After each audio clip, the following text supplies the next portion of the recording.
You're listening to the Ogden Outdoor Adventure Show, produced by The Banyan Collective. Find more mind-blowing podcasts at thebanyancollective.com and on iTunes. The Ogden Outdoor Adventure Show. Adventure for your ears. All right, so we are gathered around a fire pit here at the Bean Lodge in Island Park, yes, Idaho. This is a beautiful place. Thanks so much, Greg Bean, for housing us, allowing us to hang out here at your pad. We're doing a resupply for CDT Thru-Hiker Bryden Bowley, Gear 30 shop content director Bryden Bowley. Yeah. Bryden has hiked nearly 1,000 miles from the Canada border to Old Faithful. Yes. And you're close enough now to us here in Ogden that we were like, let's drive up and say hi and do a little resupply. So it's really nice. Let's just set the scene for those first listening. When did you start? How long have you been on the trail? I started in Canada, right on the border at the Chief Mountain Monument on June 24th. And what's today? August 12th? 12th or 13th? 13th. August 13th. So, yeah, we're looking at about like a little over 6 weeks right now. So 6 weeks of hiking. A lot of downtime in towns to rest up the body. It's been pretty brutal, but yeah. So you call those 0 days? Yeah, that's called a 0 day, meaning you hike 0 miles for the day. You said you took more 0 days this time than you did when you hiked the PCT. Yeah, I've already taken more zeros than the whole PCT. And how many days or how many miles on average per day? Right now, I'm looking at around, I'd say it's safe to say my average is 27 right now. I'd say 27 is my average. Sometimes a little under, sometimes over. But so that's a marathon a day. Yeah, now that you put it that way. Yeah, that's right. You hike a marathon a day. Yeah, it's usually like 4 days in a row. I guess, you're right, a marathon a day, 4 days in a row, and then usually a day off in town, and then back to it. And your longest day so far on this trip is? My longest so far is 32, but that was just once. And then I've done 2 other 30-mile days. And shortest outside of 0? Shortest? Maybe like 15. 15? Yeah, 15 is the shortest day outside of 0. Okay, and we were able to meet a compadre of yours. Yeah. Named Cargo. Yeah. Trail name Simba, by the way. You are Simba. Yeah, my trail name's Simba. Cargo. And so we're hanging out in a truck, cruising through Yellowstone, getting to know thru-hiker life. It's a trip, man. It's a different life. Yeah. And I'm trying to understand what makes you go. Like, what makes you... So for those of you who'd like to follow Bryden's adventures, Gear 30 blog is covering those. So gear, thirty.com, and you can follow we're calling them photo dispatches because you take awesome photos along with a few paragraphs of words just to sort of describe what's going on. And the last dispatch was, I guess, actually a little while ago, but it was, we just recently posted it, but in real time it was like 2 or 3 weeks ago. Yeah, I'd say 2 weeks ago. And you were lonely. I think I was. Yeah, I was lonely. Yeah. I've always, ever since I started hiking in 2017, on trail you meet amazing people and you build these really impactful and long-lasting relationships with people. But everyone has like a different style to their hiking, and I don't know. I think socially, like, I enjoy spending time with people, but it just gets to a point for me where like I need to recharge. And when I'm hiking with people day in and day out and camping with them, and then I realize like, oh, they're probably waiting for me, or I'm hiking in front of them, and then if I sit down, eventually someone's going to catch up to me and then like want to talk with me or something like that. I don't know. I need to like recharge. So when I wrote that blog 2 weeks ago, I had not been hiking with people at all. I mean, I think I counted it up. At that point, I had been on the trail for maybe 5 weeks, and I had camped with people for 1 week. So that's a full month of just camping completely alone in the woods, in grizzly country. Every night. Every single night. Alone. Completely desolate. Country. It's crazy. So I think I got to a point where I was like, okay, it'd be really nice to hike with somebody, and that'd be really fun. But yeah, I don't know. I still I think I go back on what I said in the blog post. I do think that I'm still a solo hiker. Okay. Yeah. Okay. Yeah, definitely. You like your alone time. I do really like my alone time. Yeah. That doesn't mean that I dislike anybody who I've hiked with. I mean, I have like one of my closest friends is probably 100 miles behind me, and I'd really like to see him and spend some miles hiking with him.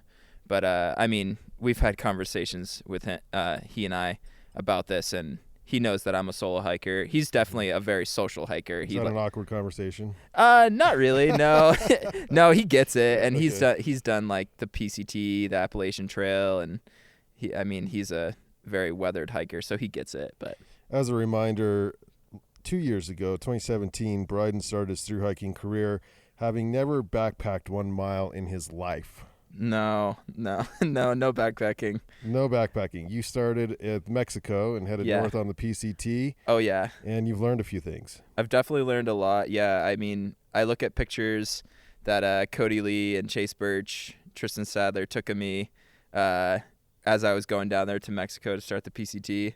And I look at my pack and what I looked like, and I just looked like such a dingus. I had no idea what I was doing. I was like super... I mean, I had absolutely no experience. I mean, I had like car camped. I'd lived in the back of my truck for a while, working in Mount Hood. I've done a lot of camping, but like, what would it be like to carry everything you need on your back for more than a week, and then it turns into a month, then it turns into 5 months? I had no idea what that would be like. And the whole logistics of these resupplies boggles my mind. Like, you've got to plan ahead. Yeah, you definitely need to plan ahead. When you first start through hiking or, any long distance hiking, backpacking, it gets a little nerve wracking because you're going into the unknown. But once you do it a bunch of times, you really get the hang of it, and you just kind of, I don't know, you just kind of know what to do. You know what to buy, what you dislike, what you don't like, and then you learn that over time. So I've done it many, many, many times now. So. Let's deep dive into gear, because everyone wants to know, like, what are you carrying, what are you using, and being affiliated with the Mountain Shop, you have access to some pretty good stuff. But yes, I do. Noticed yesterday, Cargo, thru-hiker who's hiking with you, was also pretty versed on gear, and he had his own specific likes. And so I'm assuming each hiker finds their own. Like, you don't use. He wears apparel. Like, you don't have any. That you don't use any of, like. There's some things that you guys don't use anything alike. Completely different stuff. Yeah, for sure. So what do you use? What do I use? I guess I could start from the bottom up. Like you're behind. My behind, yeah. So, well, I guess in long distance hiking, the most important thing is your feet. I mean, that's extremely important. So shoes, I've been wearing Ultra for a little over 2 years now. I really stand by them. I think they're a great shoe, really comfortable. I like the foot shape technology, and they last a long time. My last pair probably lasted a little over 700 hiking miles in pretty rugged terrain.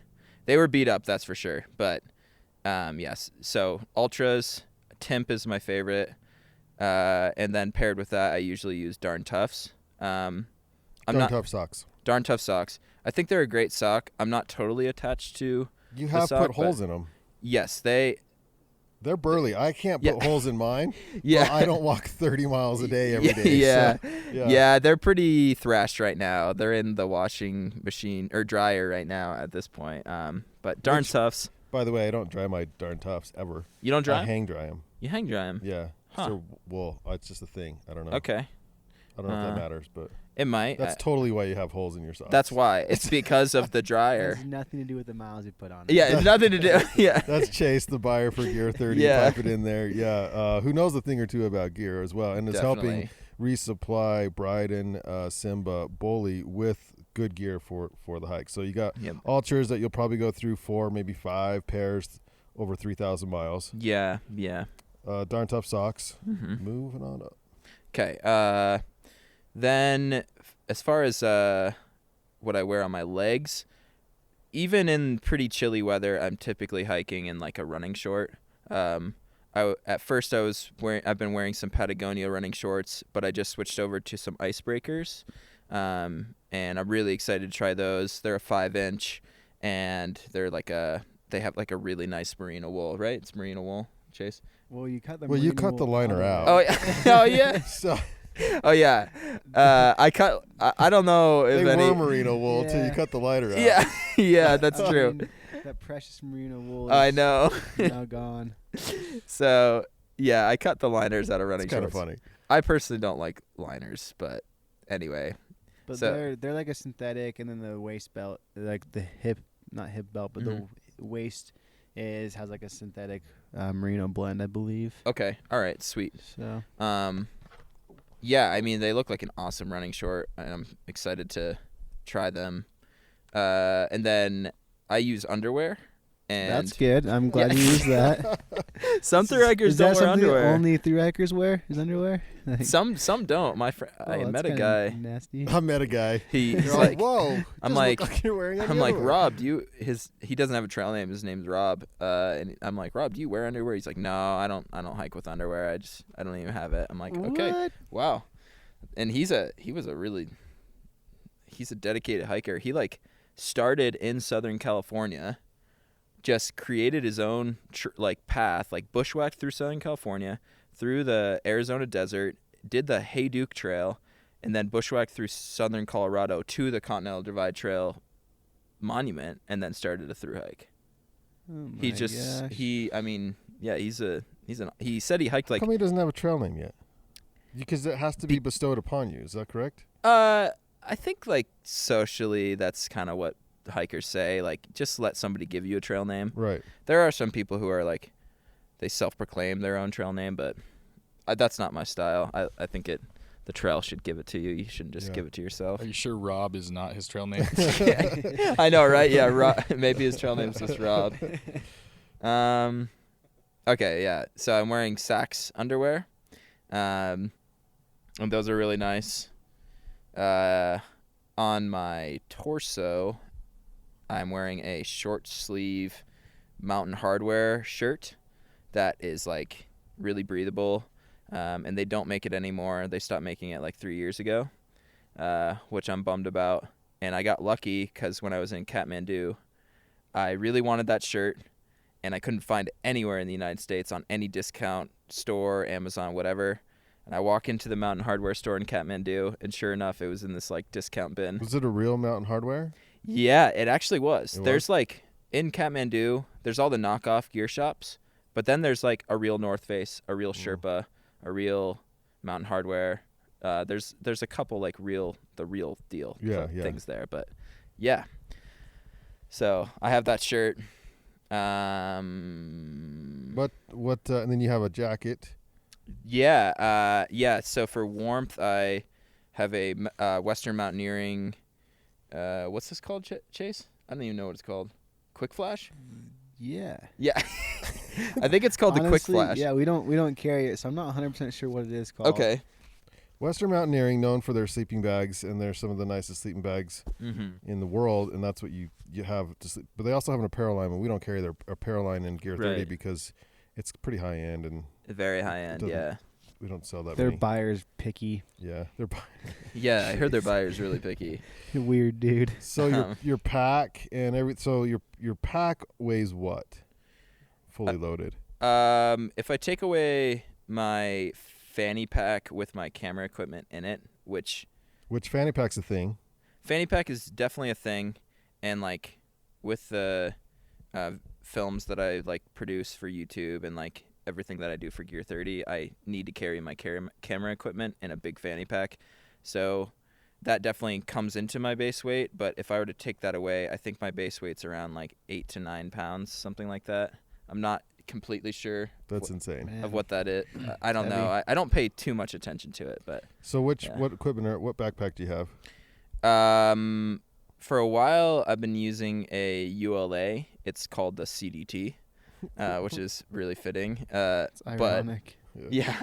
But I just switched over to a Utah brand, actually, a really small brand called Palante, and one of my friends works for them, and I think that they're like really solid brand, really like a small cottage brand, and I think what they do is really cool. So I'm down to support them, and yeah. Are there, like, speaking of that, are there a lot of thru-hikers that are coming out of Utah? Because Palante's out of Provo, right? Provo, and then they're living in Salt Lake. Yeah. And ULA is out of Logan. Correct? Yeah, that's right. Yeah. So is that like a known thing? There's a lot of thru-hikers in Utah, or? Yeah, I mean, I don't know if it's necessarily a known thing, but I think that I've come across quite a few people who live in Utah. I bumped into a northbound thru-hiker who, he actually had a Palante as well, and he was from Salt Lake. Yeah, there's quite a few. I guess there's quite a few thru-hikers in Salt Lake in Utah, and even a number of us in Ogden. Actually, okay. There's a couple that I know of. Ski bums got to find something to occupy their summer. Yeah, that's right. Yeah, for sure. Yeah. Well, stove. I'm using it now. I just switched over to an Oli Camp. The Ion. The Ion. It's super tiny. It weighs under 2 ounces. Oh, you gave it a test on the beach yesterday, right? Is that the one? I was actually using the Pocket Rocket yesterday. Oh, you were? Okay. Yeah. Okay. So I've been using the Pocket Rocket for a couple MSR. thousand. Oh yeah, MSR Pocket Rocket for a couple thousand miles now. That's a really solid stove. That was my first backpacking stove. Yeah. It's awesome. Okay. It just it's just, I don't know. It just doesn't seem to. It doesn't fail. It doesn't fail. Yeah. It's the same. It's exactly the same from when I bought it. So why the switch? Just to test something new? Yeah, pretty much that's it. Test something new and then cut back a little weight of my cooking system. Yeah, because you're heavy. Yeah. Yeah. That Pocket Rocket is yeah. That's a heavy stove. Yeah. I know, right? It's kind of ridiculous, but. Okay, so that's, and then your sleeping bag is a Western. Sleeping bag is a Western Mountaineering 20 degree. Sleeping pad? Thermarest Neo Air. Neo Air. Yep.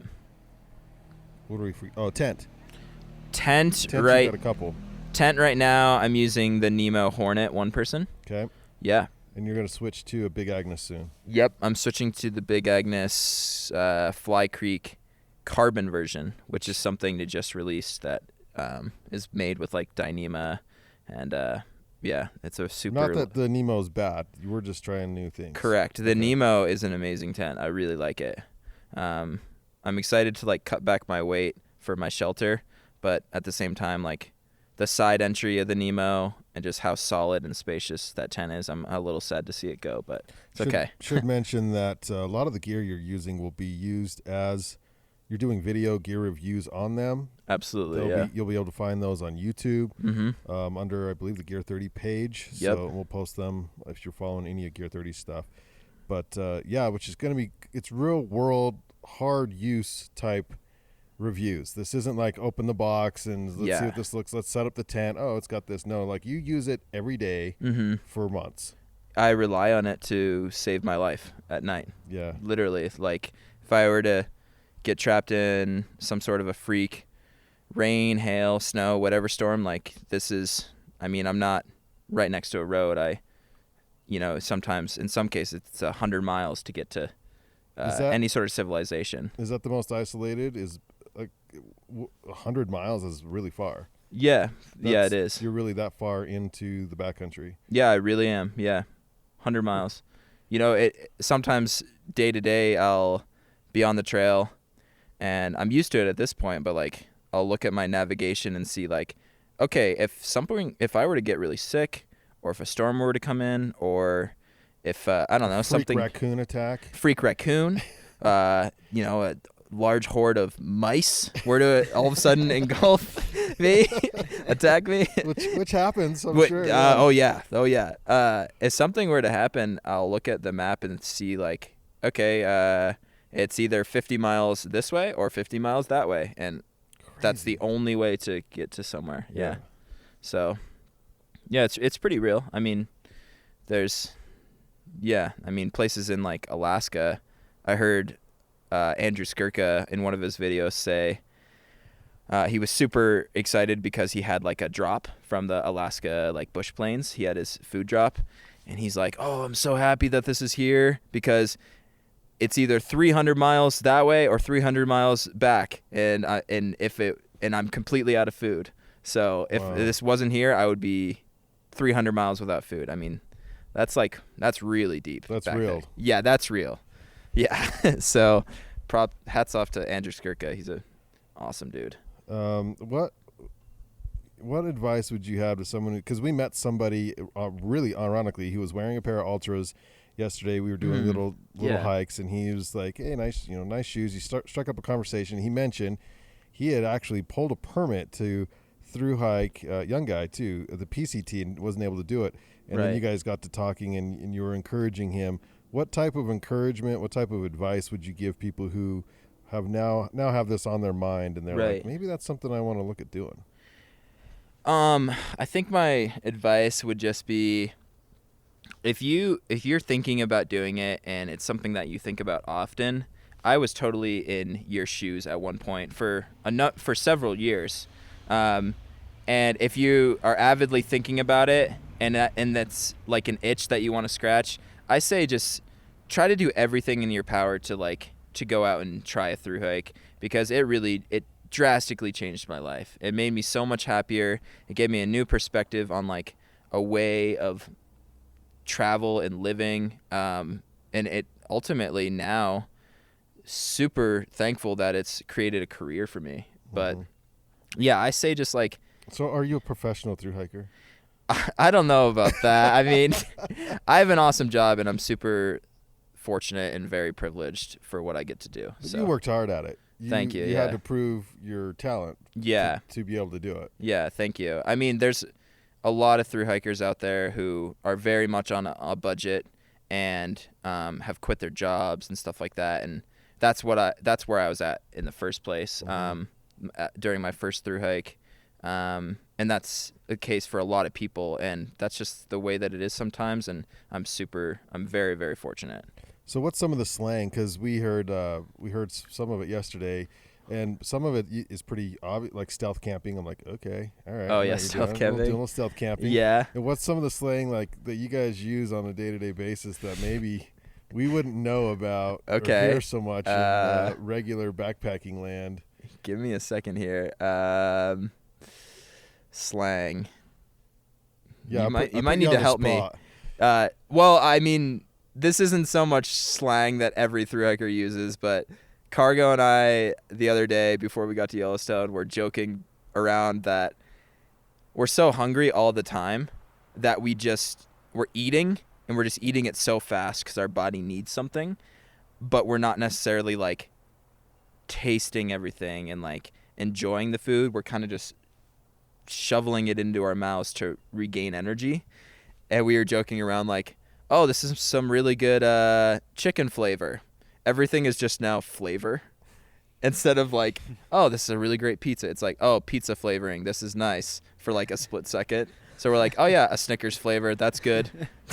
It's super funny. Should follow up with that on food. You're eating ramen, broth. Yeah. I mean, not a lot of variety there. Yeah, I need to change it up. Yeah, basically just for lunch, some sort of ramen noodle. For dinner, the Knorr rice side kind of thing. Breakfast, just sort of granola bars, mostly like candy bars, or if I'm feeling ambitious to pack it out, like trail mix. Yeah. Coffee? Yeah, I drink a coffee every single day. It's definitely part of how I get most of my miles done. I think there was a word that you used when you hike too far. It's like hitting the wall, but there was a slang word for it. The pain cave? The pain was you guys calling it the pain cave? About the pain cave. Well, maybe pan cave. Pain cave. Oh. Or like something similar to that, because pain cave people use, but it was more like you're just hitting a wall, I guess. I don't know. We might have said something and I don't even remember. Okay, yes. Maybe it was Cargo was using that slang yesterday. Yeah, I'll keep trying to think of slang. Slang. So back on the food thing. Yeah. When Simba got here the other night, my wife made him some pasta. It was just like some fettuccine with like pasta sauce and mushrooms. And he's not a big guy, but he put down like 3 pretty large plates of pasta. I ate almost the whole thing. It was pretty impressive. Yeah. I ate almost the whole thing. It was delicious. Yeah. You guys got any questions for Simba? How come we don't just carry some fresh fruit with you? I mean, that'll spice it up a little bit. Oh, yeah.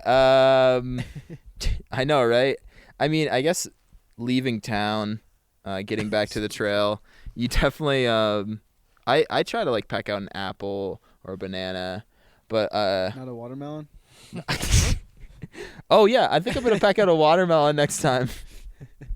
That should just be my whole resupply, just Rookie. watermelon. Yeah. Sounds like you haven't been through hiking long enough. Yeah, yeah, seriously. But then something with that, you're always thinking about, okay, I'll pack out an apple. Now I have an apple core for the next 4 days. That's like gonna get kind of like, might even get moldy or like mushy in the pack, or like a banana. Okay, now I've got a banana peel for 4 days in your trash bag or something like that. Just drove by. What's that? I think the Batmobile just drove by. Yeah. Yeah, there's a bunch of four-wheelers. But yeah, so you're always thinking about your trash, I guess. I mean, not always. I'm not thinking about trash all day long, but yeah. So that's something I would think about with packing out fruit or something like that. Okay. And so do you leave a trace? I try my absolute best not to. Yeah. Good job. We were talking about that. Oh, yeah. Yeah, I leave a trace, make sure people know where I was at all times. You're right, Bryden was here everywhere you go. Yeah, Bryden was here, yeah. Exactly. What is it, I guess, like when you hit town, what do you spend on a resupply? Because I know, like, it could get expensive to... Yeah. Because these little trail towns, you mentioned earlier, like, Smiths and Layton, you can get some ramen for 35 cents. Right. But here in Yellowstone, it's $1.50 for a thing of ramen. They're jacking up the price of ramen in trail towns. Yeah, they are. Talk about margin builder. Conspiracy. Yeah. Conspiracy. Like, did you go through and budget how much you're going to spend in each town? Or, like, do you have a budget you want to spend from start to end? Or how much do you spend? Yeah. Yeah, that's kind of a...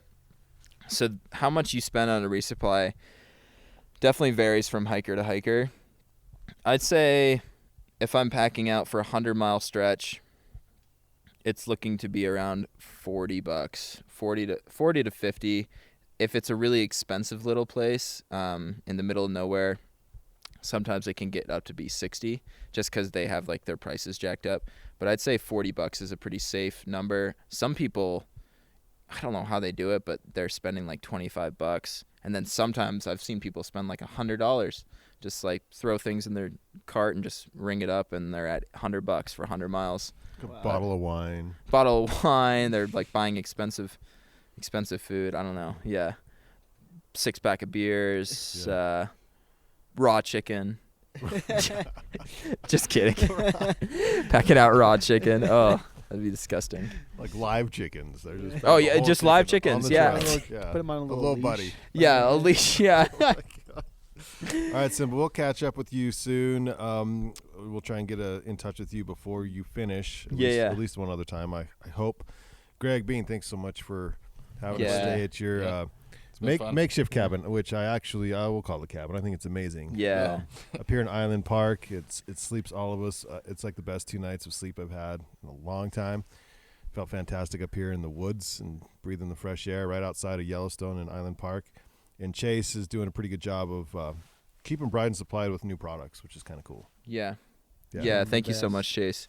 Yeah, I want to say real quick, like, thru-hiking is such a blessing and a privilege to be able to do, and I'm super fortunate and thankful for Gear 30 and my parents and family and everybody who's supported me. I definitely couldn't do it without them, and it's an amazing thing to be able to only have to worry about how many miles you have to go a day, and everything's on your back. So it's an honor to do something like this. It's fun to watch too. I know we're proud of you. I know Todd loves watch. Todd, Todd Adventure Show here. He couldn't make the trip up here, and I was gonna try and call him, but we don't get the best of service up here. But he wished he could come up here and see and say hi and give you Todd's big awesome. Bryden hug. So, thanks, Bryden. We'll catch up with you soon. Okay. Yep. Right. See ya. See ya. Bye.